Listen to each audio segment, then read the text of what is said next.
So I remember when I first talked with Loïc, my supervisor, I had 6 months before submitting my PhD thesis. I told him, yeah, maybe I'm going to start writing the intro now, thinking about the structure, etc. And then he told me like, no way, only take 2 months. Because if you take 6 months, it's going to take 6 months to write. If you take 9 months, it's going to take 9 months. If you take a year, it's going to take a year. Hey, Constantin. Hi, Maxence. How are you? Very well, thanks. Super happy to have you on the podcast. The objective with Dive is basically to help people navigate their studies. And I've been discussing with a lot of students recently who are thinking about doing a PhD.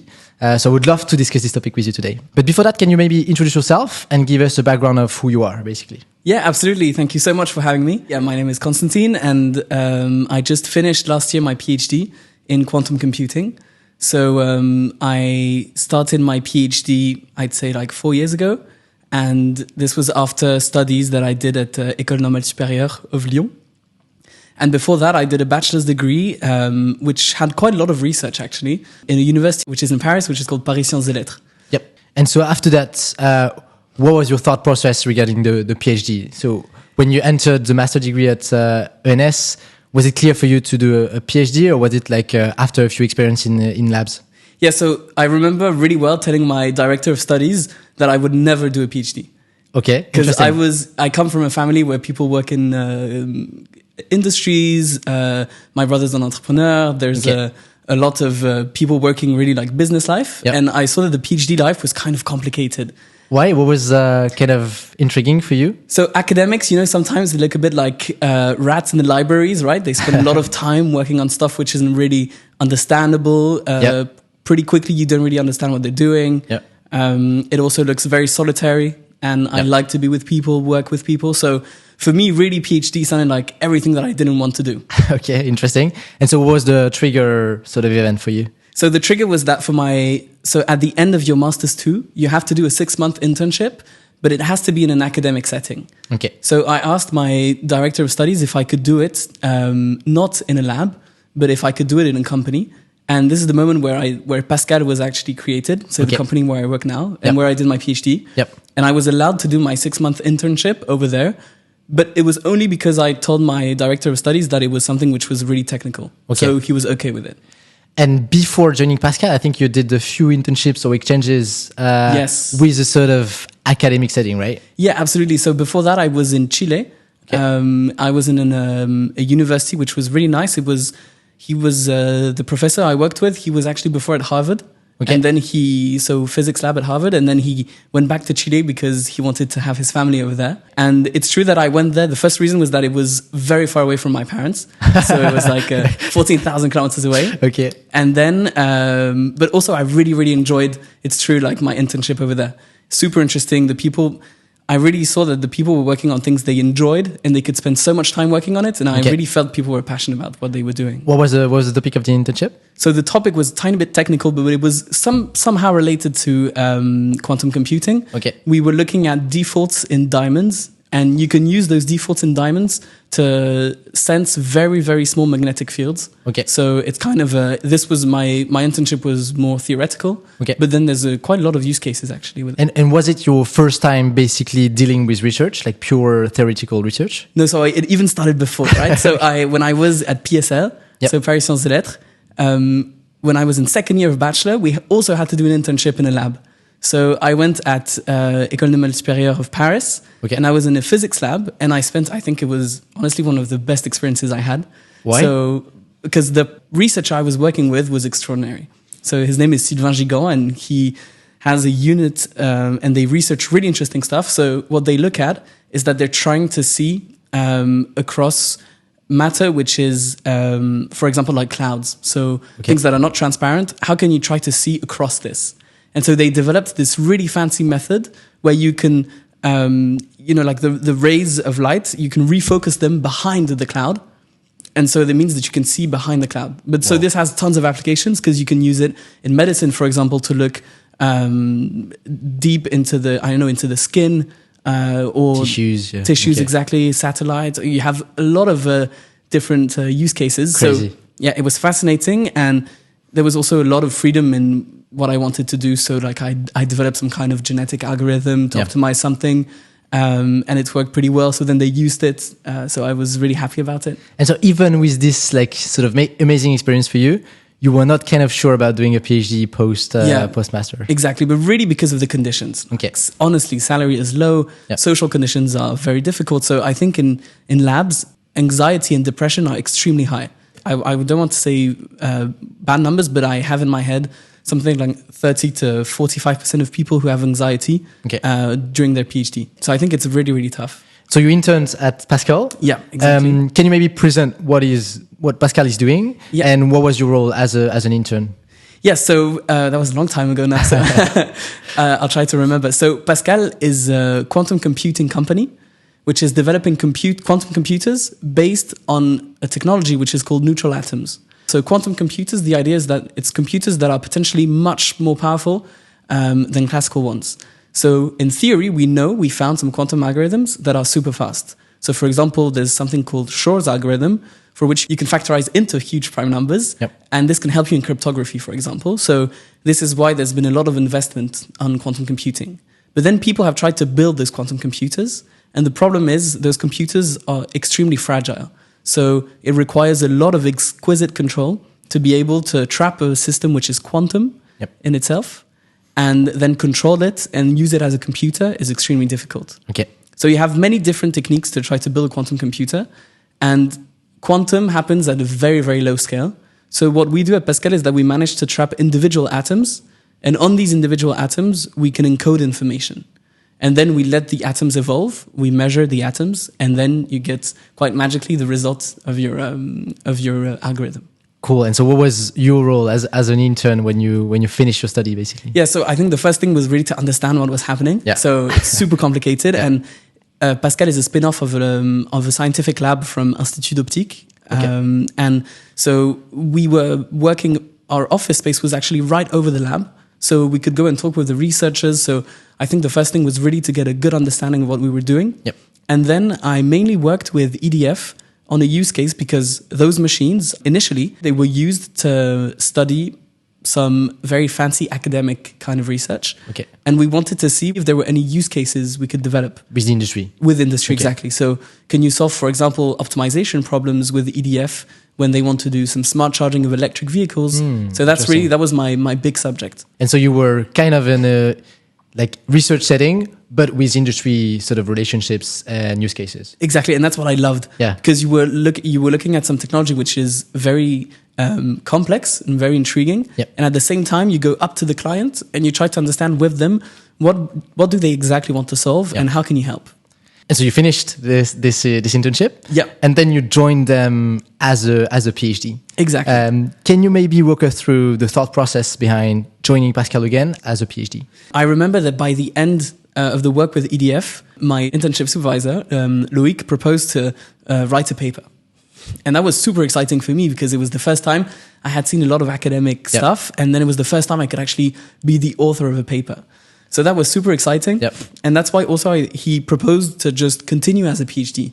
Okay. Actually, because there's still some super technical work you have to do to develop your quantum computer and your algorithms. And so it was an opportunity to have an in-depth study of several years. Yep. And make it possible, find new algorithms with this new quantum computer. And so what's the process basically to do a PhD within a startup? Like, is there any institute you need to be related to? I think you did it with LIP6, which is a lab in Paris. So what was the process to basically like literally start your PhD? So you have to, it's quite complicated. And also because I was the first one to do a PhD with Pasqal. Yep. So we didn't really know how to do it. I think today we have other PhD students at Pasqal. Okay. And I think it's a bit easier now. Okay. But when I started, it's very hard because it's a contract between three parties, right? So yourself as the PhD student, and then the Pasqal as a company, and then for myself, it was the LIP6, so a great lab in Paris, which is part of the CNRS. And all three have to get together and be aligned on a subject. Exactly, be aligned on a subject. So it has to be a subject which is of interest for your PhD lab, but also for your company and hopefully also for yourself. So that can be tough, but I had a lot of chance because my director of study is called Elham Kashefi, and she's super nice and she was really great. She just enjoyed everything, all the ideas. So she was really open to working on pretty much anything. So you arrived to her saying, hey, here's my sort of research paper from my internship. Yeah. I would love to like dig deeper basically for a PhD. And she was like, yes, for sure. Exactly. So we presented like, I think it was 10 pages long, where we showed a bit of theoretical research that we had on the questions surrounding this project. Got it. And then also other stuff. And mainly we were working on something which is called certification of quantum computers. Okay. So the idea behind this is that if at some point your quantum computer becomes so powerful that classically you can't simulate the same thing, how can you make sure that what you found is true? Right? How do you certify the quality of what you found? So it's a really hard problem because you can only use your quantum computer. It's the only one who can do that type of calculations. Yeah. So you have to think about how to find some theoretical processes to certify the quality of what you're doing. And this is also, of course, of interest for Pasqal because they want to prove to their clients that what they're doing works. Okay, that makes sense. And so how does the relationship with each supervisor work during the PhD? Because you have kind of two supervisors, right? Yeah, absolutely. One on Leipzig side and one on Pasqal side. Yeah. What was the dynamic between the three of you, basically? So in the contract, you spend some time with your lab and some time with the company. So it's not quantified. It is quantified. It so is, okay. 40, it was supposed to be, I think, 60% at Pasqal and 40% at the lab. Okay. But then you can really do as you want. So, I mean, I think that by the end of your 3 or 4 years of PhD, if you spend 40% of your time with the lab and 60% with the company, it's all good. Okay. But sometimes it can be 6 months full time with your lab or 6 months full time with the company. Interesting. But you can really go from one to another and everyone's fine with it. You don't have to come every Monday and Wednesday, but on Tuesday go to the company. Like it's super open. That's great. Yeah. And so how does the sort of reporting within Pasqal worked for you? Who was your supervisor specifically? Was it the same that during your internship? Yes. What was the kind of nature of your interaction with him or her? So I was very lucky because my supervisor from my internship was also my supervisor for the PhD. So your supervisor inside of the company, he also has to hold a PhD. Oh, okay. Right. So it cannot be anyone. Okay. But so hopefully for me, so it was Loïc Henriet, and he was my PhD supervisor. And at the time, I think he was just quantum software engineer when we started. But throughout my PhD, he actually went up the ladder of Pasqal, and now he's co-CEO of Pasqal. Oh, wow. So he actually was my PhD supervisor while being co-CEO of Pasqal. Wow. And I was quite impressed, but he managed to still keep some time for me, and we worked together on a whiteboard and, working equations out. So that was really, really cool. Yeah, that's great. Yeah. And so you said earlier that one of your fear while basically thinking about doing a PhD was to be sort of alone and a bit lonely, right, in the lab. What was your basic experience as a PhD? Well, that was the great thing, right? So at Pasqal, it was so nice because they want you to work on your PhD, but at the same time, they don't want you to work on something which has nothing to do with the company. So you're always kind of aligned with what's interesting for the company. And then what happens is that everything you work on, people from the company will work with you on it because it's of interest for everyone. Yep. So I actually spent a lot of time. I think I almost never did a paper on my own. It's always with other people and you're always collaborating with people. So for me, it was amazing, the experience. And one of the questions I'm asking myself and having discussion with people thinking about doing PhDs are also asking themselves is, how do you make sure you're progressing throughout the PhD? Like, do you have like milestones you need to that's achieve super tough throughout the 4 years or 3 years? Yeah, so it's super tough, right? Because I think it's extremely difficult to quantify. You can't really write KPIs for a PhD, right? It's super hard. So one of the KPIs, for example, is writing papers.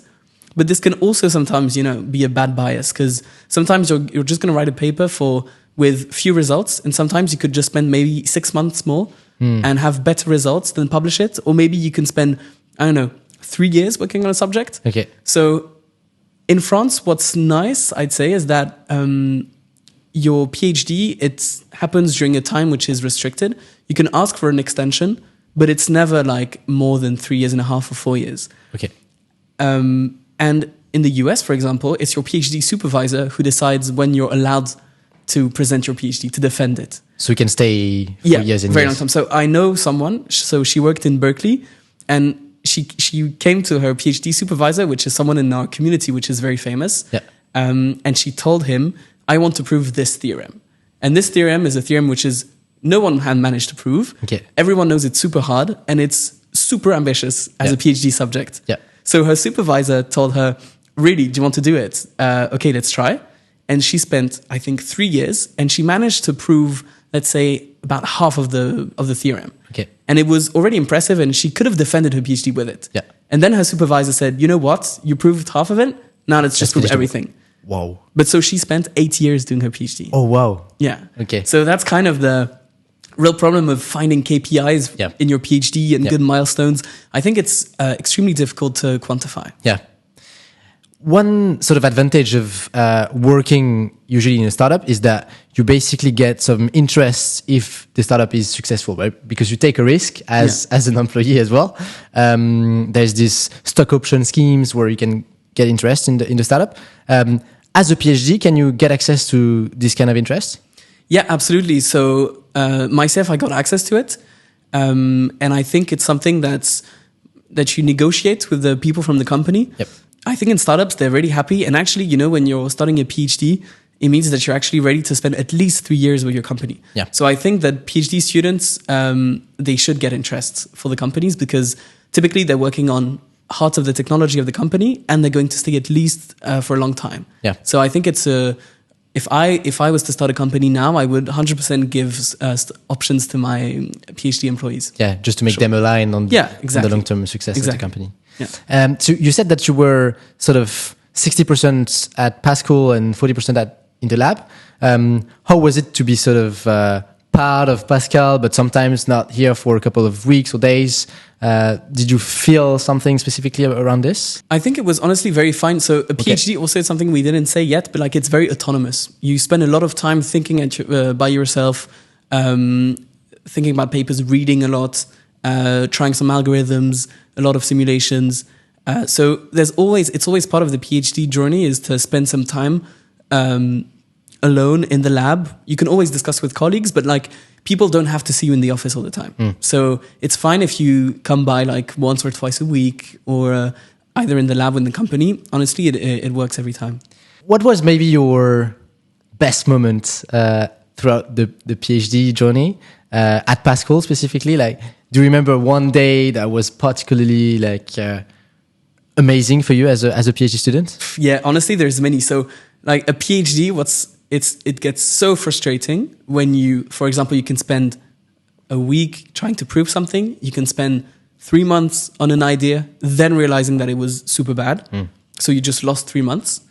And then sometimes it just works. And when it works, it's the best feeling ever. Yeah. And specifically, I really liked it because we were a whole group working on it. So we were trying to run this experiment. So we have an algorithm which we were trying to predict the toxicity of molecules using our quantum computer. And what we had to do is that we had to embed the molecules inside of our quantum processing unit, so our QPU. And so we had to place the atoms individually to represent the molecules. And I was in charge of doing this part. So I had 350 molecules I had to place. So of course I had an algorithm to do it. But then I was in my PhD years and I had some faulty code. And so I realized that all the graphs were not properly embedded. All the molecules were not properly embedded. And I spent, I'd say 3 days by hand, clicking, trying to put the and this is really startup kind of vibe, Yeah. It's not the perfect process, but you just go dirty, but you make it work. So I was placing the atoms, and I remember when I went to sleep, I could see the atoms and the points like that. And it was horrible. Yeah. But then once this was done, the rest of the pipeline could go through. And then I remember that the experimentalists who were developing the machine, we saw the first images of single atoms, and they were representing the molecules that I had actually drawn. So it was a moment which was extremely nice to see when you just see the whole pipeline working. Yeah. And you're actually testing your algorithm on a quantum computer. I mean, there's nothing cooler than that. Yeah, that's pretty cool. It's honestly awesome. Yeah. While I'm discussing sometimes with PhDs, they're all talking about the period where you're writing the thesis, right? Right. How did you feel that period for you? Yeah, so I think writing the thesis can be a mountain, right? Because you have so many things to do. Yep. And it's a bit of the only KPI you can have is also your PhD thesis. Yeah. So I remember when I first talked with Loic, my supervisor, I told him, yeah, maybe I had 6 months before submitting my PhD thesis. And I told him, yeah, maybe I'm going to start writing the intro now, thinking about the structure, etc. And then he told me like, no way, like you stop, only take 2 months. Because if you take 6 months, it's going to take 6 months to write. If you take 9 months, it's going to take 9 months. If you take a year, it's going to take a year. So fix only 2 months, then you write like crazy and you'll see at the end, you'll get the result. So I did not write it for like 4 months. And so I didn't really have the stress. I continued working on super nice prospects because also when you're at the end of your PhD, it's the moment where you're honestly the strongest. Yep. So you have good intuitions, yep. You have new ideas, you have good collaborators. Yep. So it's really the last 6 months, they're probably the best because you're always doing nice research. And so I did this and then I just spent 2 months writing the PhD thesis. I spent, I think, a month and a half at the countryside. Okay. And I just wrote. And honestly, for me, it went pretty well. So I just wrote everything, sent it to Loic or Elham, so my supervisors. Yep. They gave me a bit of returns, and then it was done. But it went pretty straightforward. And then there's the defense, I guess. Yeah, the defense. How was it for you? Defense is also one of the best moments, right? Because I guess, yeah. So you're allowed in France, it's public. So you're allowed to invite your family, your colleagues, your friends. So it was an amazing feeling because it's the moment where you can talk about your favorite subject. You've been working on it for 3 years. Yeah. And in front of you, there's a bunch of, it feels like if I would arrive in paradise. So I see my family, I see my best friends, I see my colleagues, the ones I love working with. And then you just get to present for, I had, I think, 45 minutes of presentation of my work. And then I had about 2 hours of questions. So it's really tiring. Yeah. But it was so nice to... So rewarding, I guess. So rewarding, right? Yeah. To show people that what you did during 3 years is useful. You added a tiny, not a stone, but like a pebble to research. Yeah. And you're like, at least I put one pebble. That's nice. Yeah. And how is the sort of post-PhD period? Because sometimes when you're so focused on one objective, then you can feel a bit empty after having worked on your PhD. Yeah. How was your feeling after submitting the PhD, defending it? What was the feeling? So it's true that sometimes you can feel a bit of emptiness, right? Because you're like, oh, that's done. What's next? Yeah, what's next? But I was super lucky because they gave me a super interesting job after my PhD. So I was already starting to work on the next steps. Okay. And so... Within Pasqal? Within Pasqal, yeah. So I think I went on holiday with my girlfriend for a week. Yeah. And then I came back and into the new role. And it was really nice because I was also really eager to change the way I was working. Yeah. So, yeah. Really Maybe reflecting on doing a PhD with both a lab and a company, what are maybe the inconvenience of doing such a PhD versus doing a full PhD, like classic full setup? academic? Yeah. So I'm biased and I would say none. Like, I think honestly, but it really depends on your mood, right? So I think in academic, what is really nice is that you can work on, if you're someone who loves theory or someone who has a very specific interests, I think academia lets you enough space to work out where you want to go, which is honestly very nice, but it didn't correspond to what the way I work, I think. I like to see things happening and, especially when it's useful, it's really nice. So I would say that what was really nice in working with a company is that they help you make sure that your PhD is useful. And honestly, if you talk to someone and they realize that their PhD was not very useful, it's kind of hard, right? Because you spend like 3-4 years working on something and then you're like, was it really worth it? So, yeah. So you joined back Pasqal? Yeah, 100%. What's your role now versus what you were doing during your PhD? So these quantum computers, we know theoretically that they're super strong, but in practice, it's so hard. And today these computers are still like in research kind of mode. But people still want to see if there's already some task on which your quantum computer can be stronger than any classical computer. But the problem is you're comparing a quantum computer, which is very small, so you can encode about 100 bits of information, versus classical computers where you have like 90 billion of processors and it goes super fast, right? What you call the clock rate of the CPU is very fast, and ours is slower. So what I'm doing right now is that I'm in charge of a project which is called the Quantum Advantage Project. So the idea is that we've identified different domains where we believe that our quantum computers can find an advantage compared to classical methods. But we also have people from the hardware side, because what we can also do is try to modify a bit the hardware so that it fits better the problem we're trying to solve. Okay. So it's really nice because it's a super transversal role. Okay. So you have to talk with software people, experts from different domains, hardware people, and then also try to see maybe if you have a use case in industry for this. Yeah. So you decided to stay at Pasqal after your PhD. Yeah. Do you know what could be the other sort of pathways after a PhD, and what are maybe the pros of doing a PhD here in Europe? Yeah, so that's a very good question. So you can do a postdoc, for example, in the United States. And I think that's pretty amazing, right? Because then you get access to American companies. Yep. And also, I mean, having an American university on your CV is pretty strong. Yeah. But at the same time, the last time I was at a conference on machine learning, so one of the big conferences, which is called ICLR. And when I went there was actually, so it's on machine learning and artificial intelligence, and there were actually so many French people. So in France, at least, and I think in Europe, it's really the same, the quality of academics is super high. Yeah. So having a PhD from a French university in machine learning honestly opens doors to a lot of companies. Yeah. So, and I think it's also one of the reasons why companies like Mistral or OpenAI, Meta, they have offices in France, because there's such good pool of talents. They can attract. Exactly, they can attract them. The salaries are pretty high. Yeah. And also, people like to say that the Europeans are quite sticky in their work, right? So they stay at the companies, which I think is really hard in the US. People can most of the time just they jump from one company to the other because there's so much competition. Yeah. And in Europe, and you can see in Pasqal, for example, honestly, we have almost no one who left the company after the PhD or even just working. It's extremely low. And is it still research oriented, or is it more like super practical?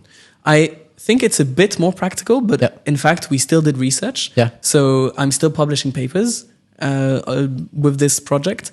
And I also think that it would have been impossible to do this, to have this role, if I hadn't done a PhD. So they would never have given me this role, because it can feel like kind of a project management role, but it's also technical.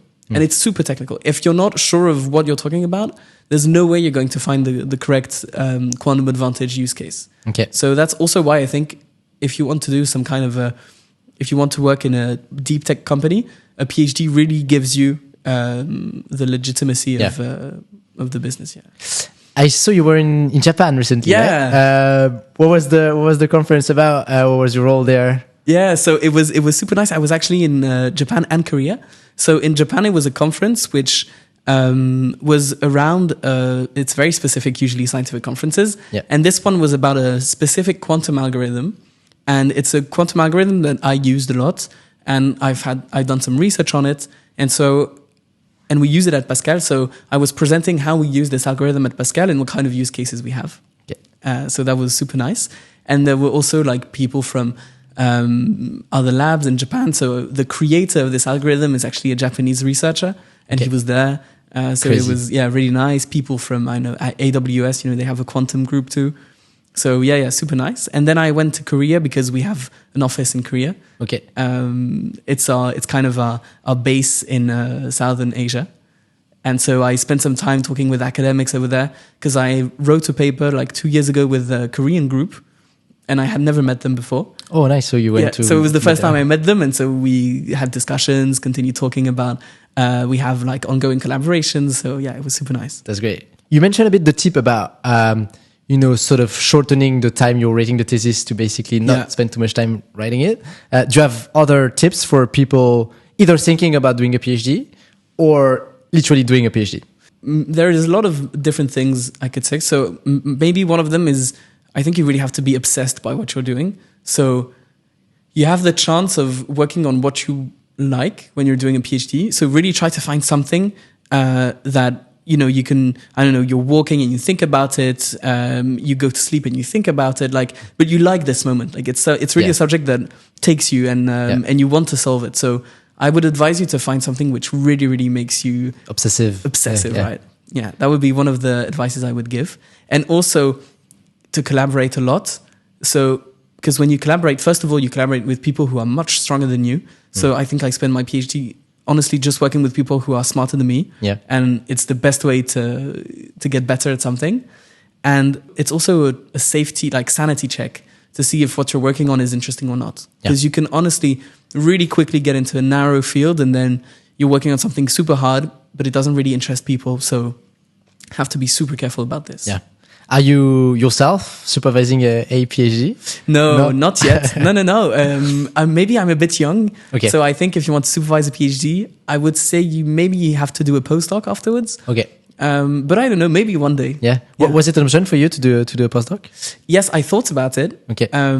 Specifically, so there's like, I think the really good option is to go to the United States to do your postdoc because it's short. It takes like 1 year. You can do 1 year postdoc. Okay. And if you do it in a great university, it actually makes your CV really, really good. Okay. So specifically for us, there's a really nice institute which is in New York, which is called the Flatiron Institute. Okay. I looked at some postdocs over there, but honestly, just working at Pasqal was so nice that I didn't really want to leave.